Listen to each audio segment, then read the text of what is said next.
Olá! Hoje nossa aula de ciências está recheada de coisas novas. Vamos falar sobre célula. Quer saber mais sobre esse assunto? Então fica comigo que eu vou te ajudar.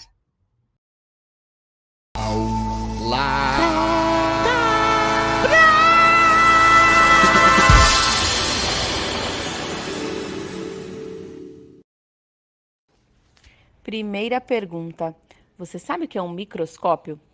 O microscópio é um instrumento utilizado para ampliar imagens. Então, por meio do microscópio, conseguimos ver estruturas muito pequenas. A invenção do microscópio foi muito importante para a ciência. Por meio dele, pudemos conhecer, observar e até manipular seres e estruturas desconhecidas. Mas agora vamos entender o que é célula e por que ela tem esse nome. O nome célula foi usado pela primeira vez por Robert Hooke, um cientista inglês. Ele estava observando por meio de um microscópio um pedaço de cortiça, que é um tipo de casca de árvore. Ele percebeu que a cortiça formava pequenos compartimentos, pequenas camadinhas vazias, e ele chamou isso de célula. Ele observou também partes vivas de algumas plantas e verificou a presença de células, mas essas células estavam diferentes, estavam preenchidas por um material gelatinoso.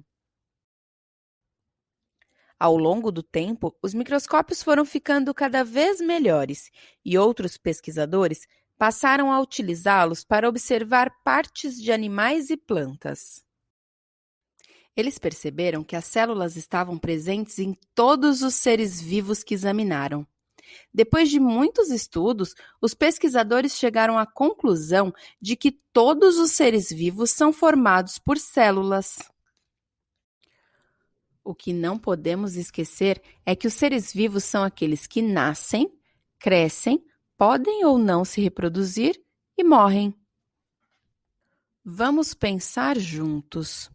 Para construir uma casa, precisamos de alguns materiais, entre eles, os tijolos. As células são como tijolinhos vivos que formam o nosso corpo.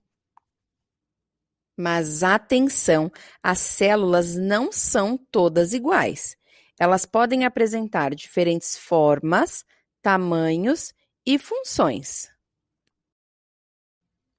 Apesar das diferenças entre as células, a maioria delas é composta por membrana celular, citoplasma e núcleo. Para entendermos um pouquinho mais sobre esse assunto, vamos utilizar uma célula que podemos ver a olho nu. Isso mesmo, o ovo. Será que se eu colocar esse ovo inteiro embaixo de uma torneira, vai entrar toda a água dentro do ovo? Se você respondeu que não, parabéns, você acertou.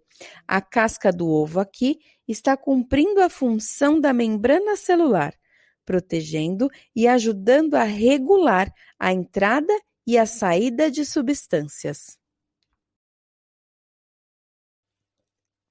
A membrana celular, então, funciona como uma parede bem fininha, mas muito resistente, que envolve toda a célula. É como se fosse a pele da célula. A clara do ovo representa o citoplasma, uma região gelatinosa, rica em água e sais minerais. É nele que estão as estruturas responsáveis por grande parte do funcionamento da célula. A gema representa o núcleo, uma estrutura arredondada muito importante, pois ela armazena informações hereditárias, ou seja, o nosso DNA. Por isso, nós temos características tão parecidas com as dos nossos antepassados. Você sabia que existe ser vivo formado por apenas uma célula? Quando o ser vivo é formado por uma célula, ele é chamado de unicelular. Os seres vivos formados por mais de uma célula são chamados de pluricelulares. Nós, seres humanos, somos pluricelulares, porque temos trilhões de células. Ao se agruparem, as células que têm a mesma função formam um tecido.